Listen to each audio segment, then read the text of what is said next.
anti-gay attack at the hands of two Trump supporters. Virtually the entire news media and a parade of politicians immediately believed him and demanded the rest of us do so as well.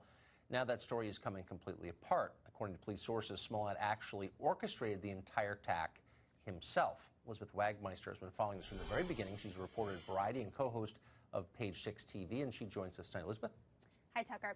So reports are swirling that the alleged hate crime against Empire star Jussie Smollett was all a hoax, with the actor staging the attack on himself. Two arrests were made late last week, and the Chicago Police Department officially named two Nigerian brothers as official suspects, not just persons of interest, on Friday. Hours later, both of the suspects were released without any charges filed due to new evidence which cleared the two brothers. With the turn of events, the Chicago PD wants to re-question Smollett, but I spoke with his publicist, who told me today, quote, "There are no plans for Jussie Smollett to meet with Chicago police today.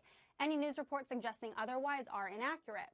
The brothers, who were initial suspects, were both extras on Empire. They were actors, and reportedly they knew Smollett, who told police that he was attacked by two white men on January 29th, with the assailants reportedly yelling homophobic and racial slurs, pouring bleach on him, and putting a rope around his neck.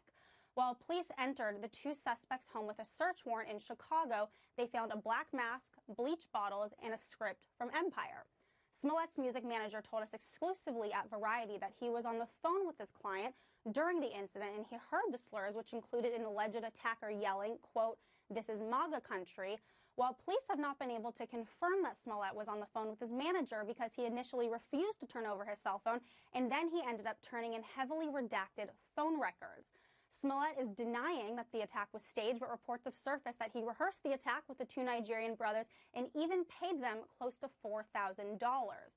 The brothers fled for Nigeria the night of the attack, and they did not return into Chicago until the police picked them up at O'Hare Airport last week, and they began 2 days of questioning.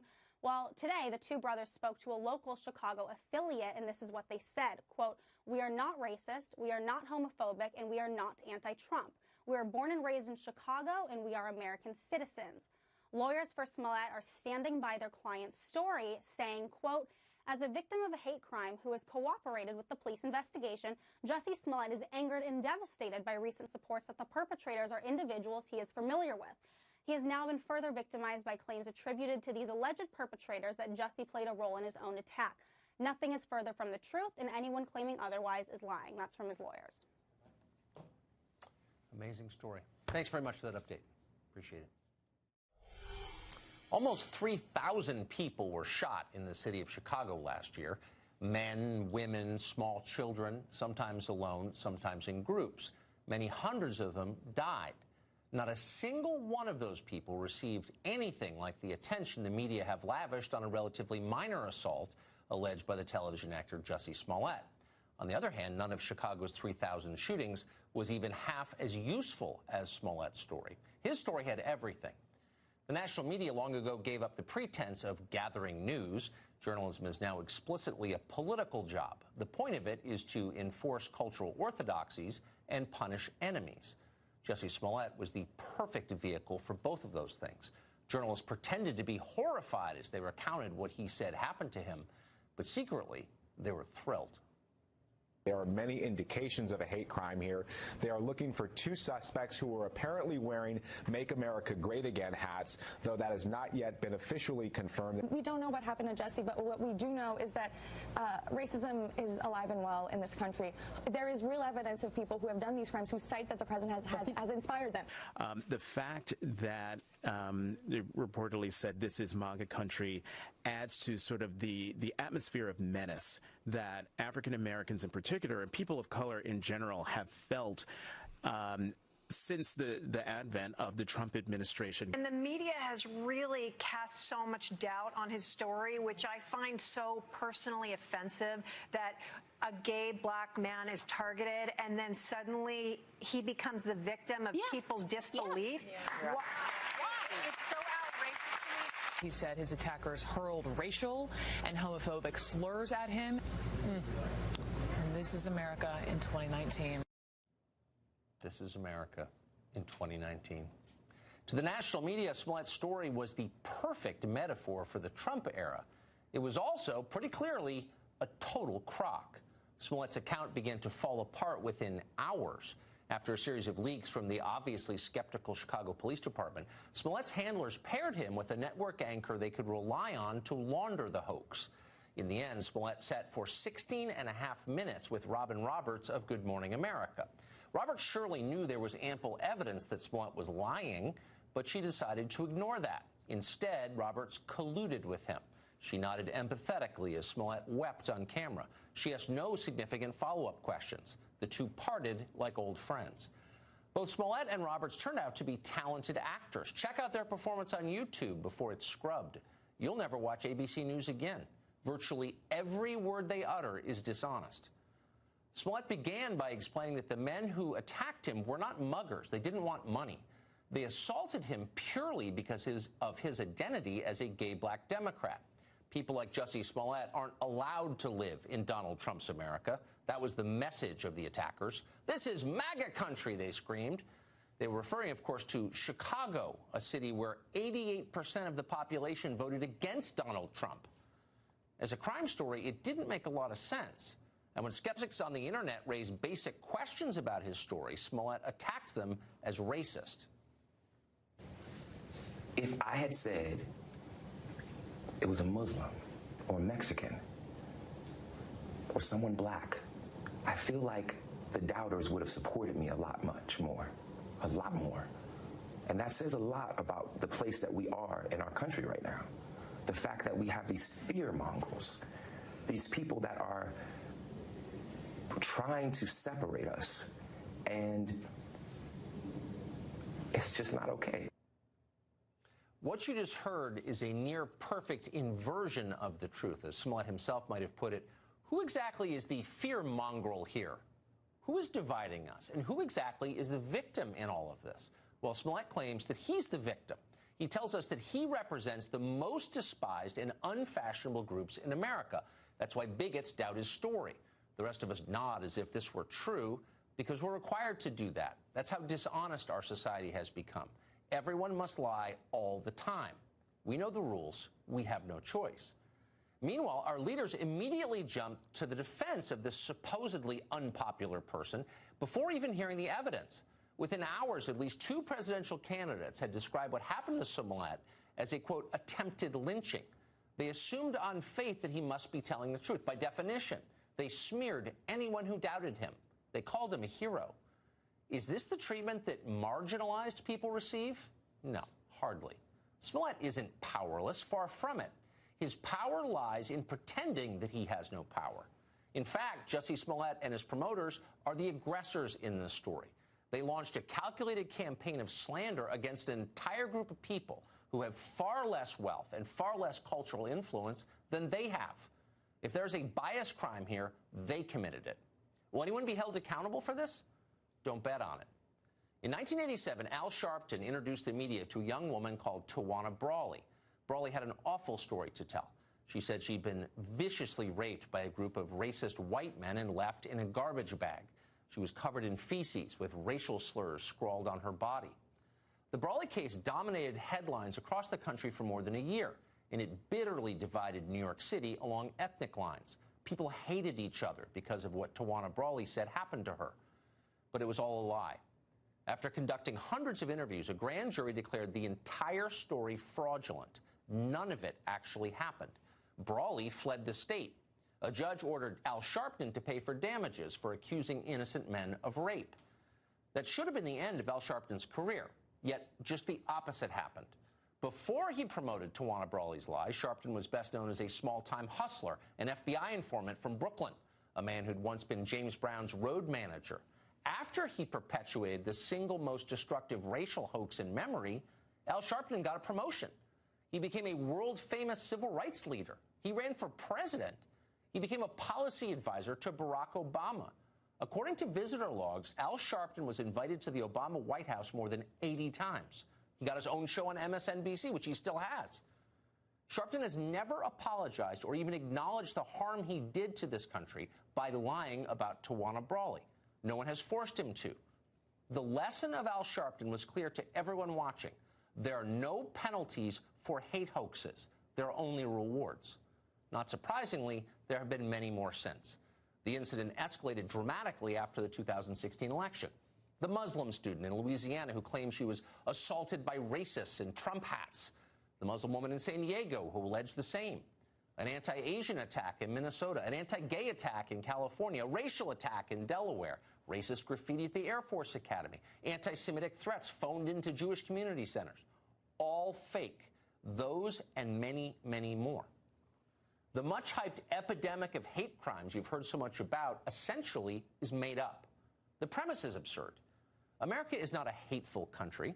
It's the most welcoming place on earth. That's why, even as our children learn from their teachers what a bigoted country this is, millions continue to stream in from Africa and Latin America for a better life here.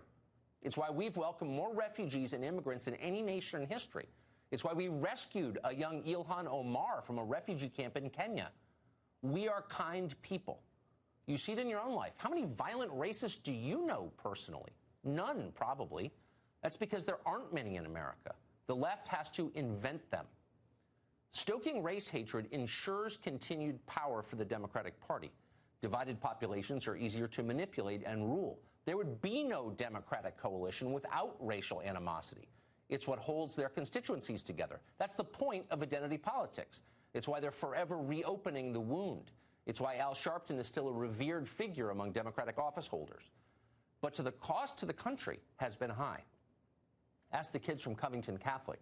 For the crime of having unfashionable political beliefs and skin color, a group of entirely innocent high school students came close to having their lives destroyed. That didn't happen by accident. The national media did it. They concocted a hate crime out of nothing. The Twitter mob then demanded that those boys be expelled from school and marked for life. Their parents were threatened. Their classmates were harassed. After 2 days, video surfaced proving that none of it was real. The mob moved on. But what if exculpatory video had not emerged? CNN panels would still be screaming for their blood. You sometimes hear people wonder why the media never seem to learn anything from moments like these, moments when they're exposed as corrupt and reckless. And so the answer to that question is very simple. It never occurs to them that they may be wrong or they might have something to learn. The media see themselves as teachers, not as students. If you ever tried to put a sleepy 4-year-old into a snowsuit before school, you know how journalists feel about the audience. It's frustrating when children don't understand or obey, but you've got to keep trying. That's how they feel. Listen as that oily media reporter kid from CNN explains that the Jussie Smollett hoax does not in any way reflect poorly on the people who promoted it. Perhaps the questioning was not tough enough on Good Morning America, but ultimately this is not about the media or about politicians or activists or any of the people that might have been fooled. It's about Jussie. Oh, yeah. It's about Jussie. It definitely has nothing to do with any of us in the media who uncritically repeated his lies night after night for political effect. It's Jussie's problem now. That's Nancy Pelosi's new position, too, by the way. Almost immediately after a Smollett story hit the newswires, the Speaker of the House denounced the racist and homophobic attack. Quote, "May we all commit to ending this hate once and for all." Pelosi has since deleted that tweet. She has not apologized for her own role in perpetuating that hate. Pelosi should apologize, and not simply because it's good manners.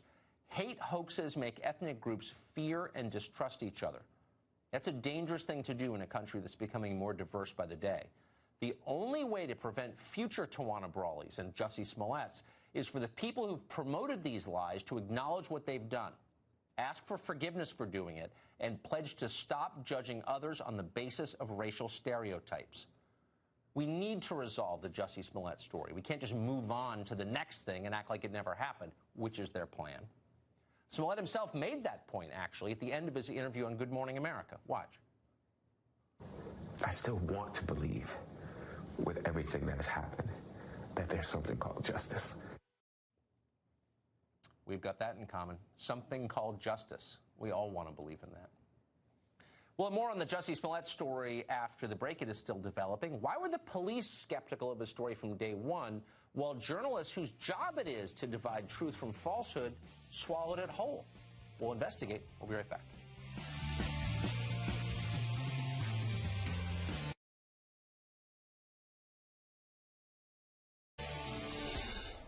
This is happening for a reason. Why all of a sudden do we have people unable to study while black?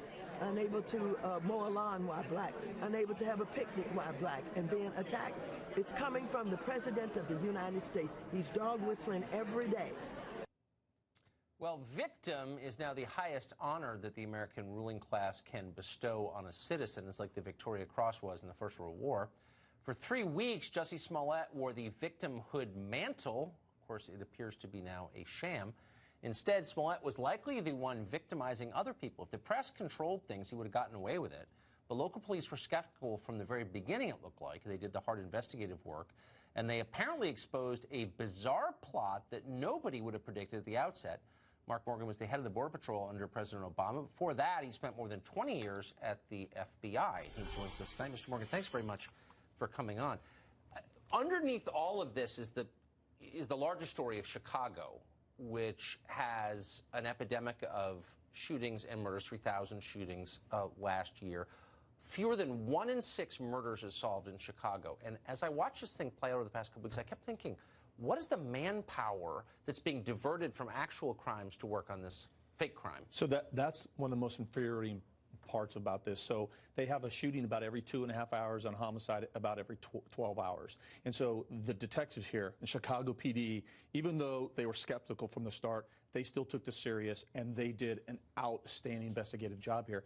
They devoted 12 or 15 senior detectives, experienced detectives around the clock to work on that. Do the math. They could have been doing other stuff, solving real crimes to help the city of Chicago. Instead, they're chasing this. I mean, if this is what it appears to be, that seems like an actual crime. I can't remember. Well, we were just talking about Sharpton, who's got a show on another channel, richer and happier than ever. Perpetuated the greatest race hoax in my lifetime and walks free. Do you think Smollett will face a similar bright future after this? Well, I hope so. If like you said, Tucker, and I think you've been very fair and balanced, if the evidence does show where it's leaning, the district attorney should take this before the grand jury, get a true bill of indictment, which means he will be arrested. It's a Class 4 felony, I believe, in Chicago. It's serious time. And then I hope the Chicago PD writes out a bill and makes him pay for their services. Writes out a bill and do you think it's possible that Andy Lack at NBC will hire him to join Sharpton and kind of maybe a race hoax block? So I hope MSNBC. I couldn't resist. A different time, but yeah. The criminal penalties, though. I mean, it doesn't seem like anyone is ever charged. I can think of a long list off the top of my head of hate hoaxes in the past couple of years. I can't remember anyone doing time for it. Well, what I will say, and this what most investigators and detectives will tell you, that, falsifying claims, this isn't anything new. This happens on a regular basis. And I think that's why, from a law enforcement perspective, Tucker, we're so frustrated, because it's not just a rush of judgment to assume every allegation is fact. What you've seen is a step further. They're not just accepting every allegation as fact, but they're also immediately placing blame hours after it happened. What happens to a society in which people's skin color makes them more believable or less believable? I thought that's what we were against. And yet I saw a lot of people, we played the clips earlier, saying this guy looks a certain way, therefore you must believe him. Isn't that what was wrong with the Jim Crow South, that people had that attitude? Exactly right. I mean, let's be honest. We're already taking a country that is very divided on this issue. Yes. And when something like this happens, what happens? It just further divides us. And I hope, if the evidence shows, I hope the DA does the right thing and holds him accountable. I mean, I wonder after a while if the pressure doesn't become so intense that justice is no longer blind. I mean, maybe justice is never blind, but we should be trying for that, I would hope. Have we given up trying? I can tell you Chicago PD hasn't given up. They did the right thing, even though they were skeptical, right, from the start. Right. They still did everything they could. They took this hate crime, which they should, very serious. And the investigative work that they've done, I hope they're able to unpeel that and let the American people know just how difficult it was, what they've done. And they did the right thing. So, I think we're okay from a law enforcement perspective. They're still going to do the right thing. And I hope, Tucker, that the divide also, that the anti-law enforcement movement, I hope this serves that law enforcement. Nope, they're still going to do their job. No matter the vile things that are said about law enforcement, Chicago PD did exactly what they should do. Seems that way. It just makes everyone hate each other. It's so sad. This stuff is. Mr. Morgan, thank you very much. Thank you. Great to see you. Well, the press blasted Smollett's original allegation to the entire country, as they did with Covington, the fake Duke lacrosse rape, the fake rapes at UVA, and a lot of other stories that conveniently confirmed their own personal biases. They learned nothing from any of these hoaxes, which again, they help perpetuate. Instead, they prefer to forget they ever happened. Will this time be any different? Robbie Suave is really the world's living expert on this question. He is associated at Reason.com, author of the book Panic Attack, Young Radicals in the Age of Trump, and he joins us today. Robbie, when you last you were on the commercial break, I said, since you really are, I think of as like an expert on hoaxes like this, I said, if we find out more about the Smollett case, I hope you'll come back, and you have. So my first question is, what about these stats that you often hear about hate crimes? I have them thrown at me all the time. 1 in 5 Americans will die in a hate crime or whatever. They seem very large, these numbers. Are they real?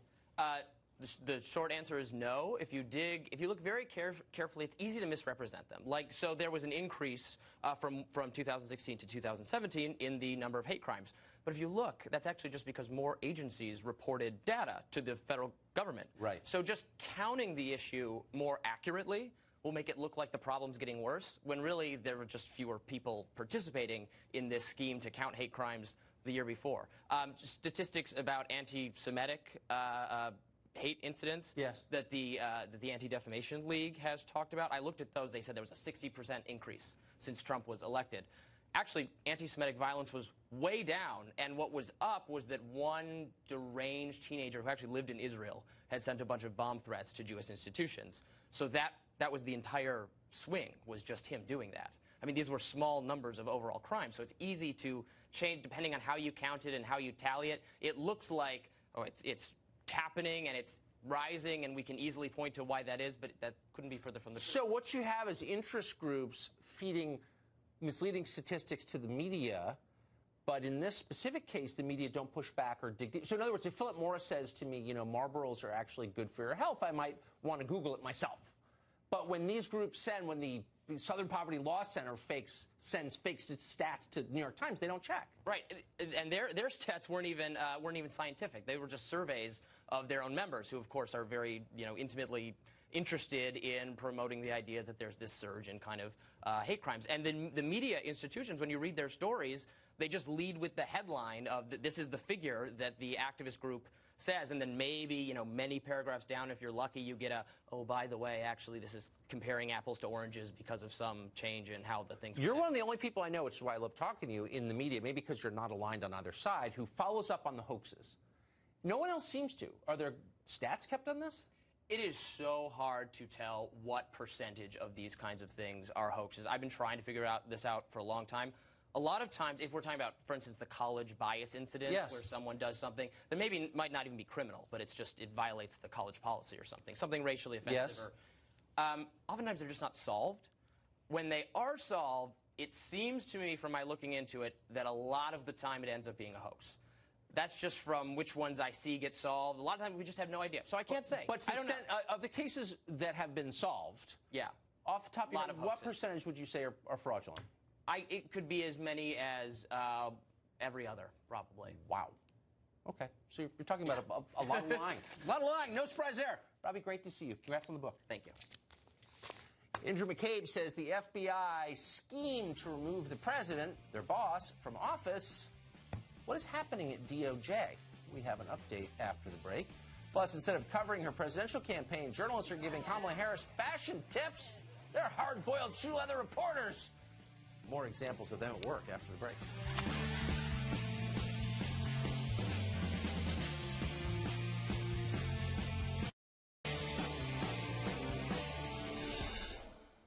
Andrew McCabe's much-hyped 60 Minutes interview aired last night. During it, McCabe says that Deputy Attorney General Rod Rosenstein offered to wear a wire, a secret recording device, in order to collect evidence on his boss, President Trump. Watch. The Deputy Attorney General offered to wear a wire into the White House. He said, I never get searched when I go into the White House. I could easily wear a recording device. They wouldn't know it was there. Now, he was not joking.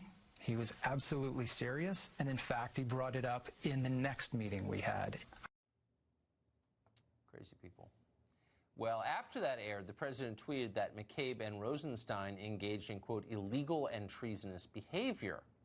But maybe the most amazing thing is that as of right now, 8:33 Eastern Time, Rod Rosenstein is still the Deputy Attorney General of the United States of America. How does that happen? Victor Davis Hanson is a senior fellow at the Hoover Institution, and he joins us tonight. Mr. Hanson, he is still the Deputy Attorney General. Now, I mean, at some point, you know, the president's his boss. I mean, that's what the Constitution says. I'm getting confused as to how this is continuing. Yeah, I think he created a pseudo-immunity where the media and politicos said that if Rod Rosenstein was let go, then it was tampered into the Mueller investigation, which was false. But on that clip you played, Andrew McCabe is not a psychiatrist. He's not an internal physician. Either is Rod Rosenstein. They knew the constitutional limits of the 25th Amendment. It's an incapacitated president, like a Woodrow Wilson, maybe the last week of FDR. It's not a president you happen to disagree with. So what they're basically discussing is how to overthrow or abort a presidency that was duly elected. One of the most disturbing things, Tucker, of the Pelley interview was the high school journalism. We know he came onto the scene, remember, Tucker, with the word insurance policy under the struck page text. Yes. Why wasn't he asked what that insurance policy was, Or why wasn't he asked why he went to a FISA court and did not apprise the judge that that dossier that he said was a chief piece of evidence to get a warrant on a U.S. citizen was not verified, the author had been fired, and most importantly, it was a product of Hillary Clinton's campaign. He didn't say any of that, nor was he asked in that interview.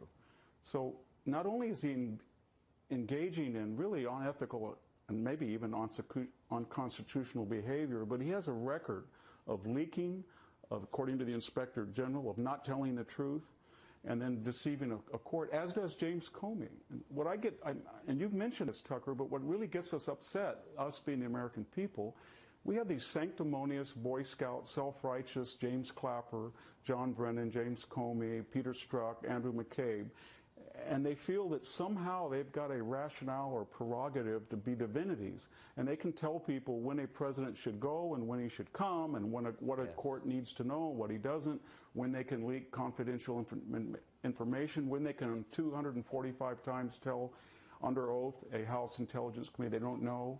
And we can't do that, us the people. But they've created a hierarchy or some type of cadre in Washington. They're like a Praetorian Guard where they're not subject to the limitations that we all enjoy as constitutional limitations on what you can do. Well, does it strike Tucker, you when as... you mix that with self-righteousness, higher loyalty, the threat, all this psychodramatic language, it's really depressing. Well, it's depressing, it's I've never seen infuriating, anything as you like know. it. But isn't it also ironic that all of this is being conducted in the name of protecting democracy? They're subverting a democratically elected office holder, their boss, in the name of protecting democracy. Is anyone self-aware enough to get this over there, do you think? I don't think so. I think they feel it's Trump is a special case, and that would be the best take on it. The worst case is that they thought all along that Hillary Clinton, when they started all of this during the campaign, was going to be elected, and that behavior would not only be excused, if not rewarded. And then once that failed, they thought, well, now we'll take this campaign effort, the dossier, and then we'll board a presidency. When he says he opened up a counterintelligence investigation, he had no grounds for doing so. All he had was the rumors and the smears and the slanders and the fumes of this discredited dossier that he'd been told in 2016 by Bruce Orr himself was unverified, and that his own spouse worked on it. So that's all just rhetoric. When he said to Scott Pelley, well, you know, I was opening up a counterintelligence investigation. Not only doesn't he have the right to do that, but he had no evidence to do that. Well, exactly. Now, he's not Andrew McCabe, MD. He's not a doctor. He's not a constitutional lawyer. If he has a problem with Donald Trump and thinks he's done something wrong, that's a matter for the U.S. Congress to introduce articles of impeachment. Yeah, quit and write a Times op-ed about it if you want. Yeah, I agree. Professor, thank you very much. Good to see you tonight. Thank you, Tucker. Well, Democrats running for president have a new rallying cry for 2020. Tear down every wall that protects this country. Why are they saying that exactly? Who would benefit from that? We'll ask the question after the break.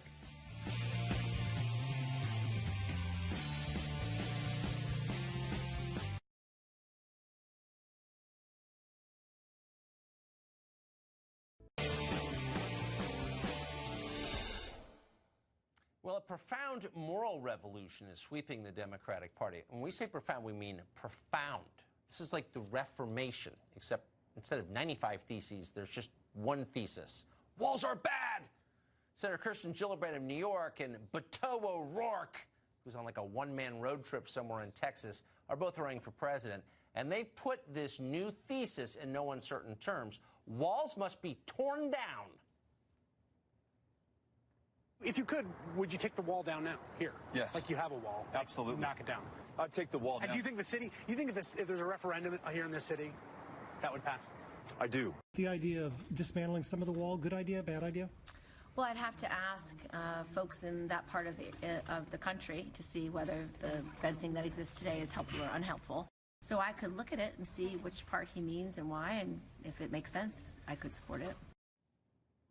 Tear down those walls! And they're not alone in that. Young pioneer Alexandria Ocasio-Cortez says a wall to protect our country is very much like another wall built to imprison a population. Listen to this. No matter how you feel about the wall, you know, I think it's a moral abomination. I think it's like the Berlin Wall. The Berlin Wall! What city did that divide? That's the question I want to ask AOC. Jason Nichols is a professor of African American Studies at the University of Maryland. He joins us today. Professor, thanks for coming on. Hey, anytime. So I was a little bit shocked. Here, Alexandria Ocasio-Cortez is criticizing East Germany. She's not the person I thought she was. No, I mean, so again, when she says that walls are immoral, I think what she's not saying, and I don't think anyone believes that walls in and of themselves are immoral. I think what they're saying is that something that walls us off from our allies rather than our enemies is immoral. Somewhere where we're not being invaded.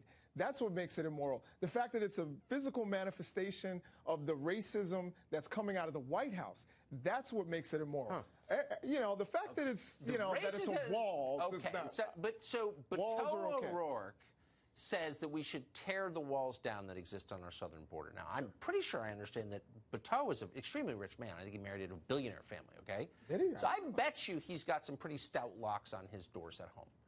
Why should he be allowed to have those? Why is that not racist? Well, so, why aren't they keeping people of color out of his house? I'm serious. No, I don't think that's what... I don't think that's a fair comparison. Well, really? Why? I think, well, when you look at it, that area around El Paso did not really have walls for a long time. And we shouldn't even call this a wall. We know it's a gate, a fence. Well, whatever. It's a physical barrier to keep people out. Physical barrier. Now, that physical barrier is relatively new. Right. And when you go back to 1995 and you look at the trends of violent crime in El Paso, it's always been one of the safest cities in America. Right. So it's not like a physical barrier was built and all of a sudden people got safer. It was always a safe city. Well, but that's absolutely right. And it's a wonderful city, by the way. El Paso is a great place with great people in it.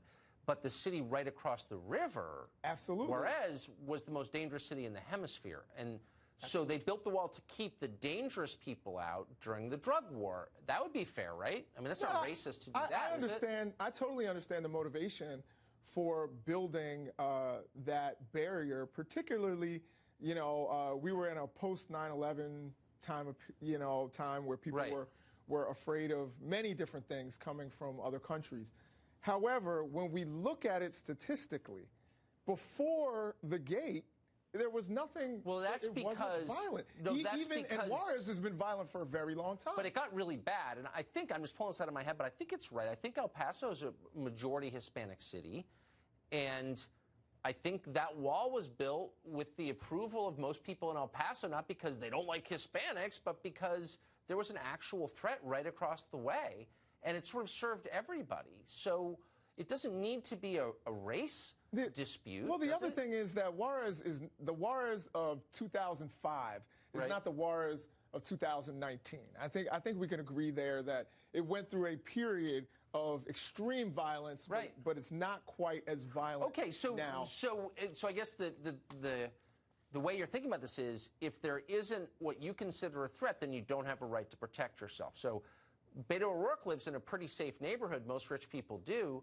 Why should they be allowed to lock their doors? I honestly don't understand. Why is that not racist? Locking your doors is very different than having What do you mean? physical It's keeping. barrier. Look, you're surrounded by allies, and a locked door treats them like enemies. That's what I think the message of Beto's front door is. It's like, what, you don't like me enough to let me in? Isn't the right of migration into Beto's house an absolute right? Well, first of all, we know when it comes to migration on our southern border, people come through legal ports of entry. We also know the vast majority, and when we talk about undocumented immigration, most of the people, you know, it used to be people said 40% of the people just overstayed a visa. Right. Now the, you know, new studies are saying as many as 66% of our undocumented people come on airplanes. Yeah, I think that may be right. That may be visas. right. So you get 33% are coming across the border. Let's start there. But I just want to get really quick. They're talking now, and AOC, the Young Pioneer, is talking about the right of migration. Why doesn't that apply to Beto's yard? And again, I'm asking, why don't I have a right of migration there? What makes him special?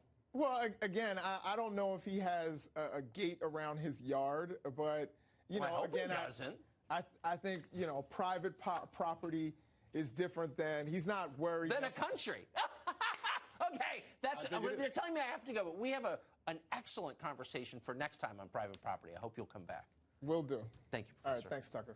Well, there's an epidemic of pouncing underway in this country. The Republicans are pouncing on people. We've got the sad details ahead on that. Plus, Kamala Harris's news posse doubling as her fashion advisors. Hilarious story after the break.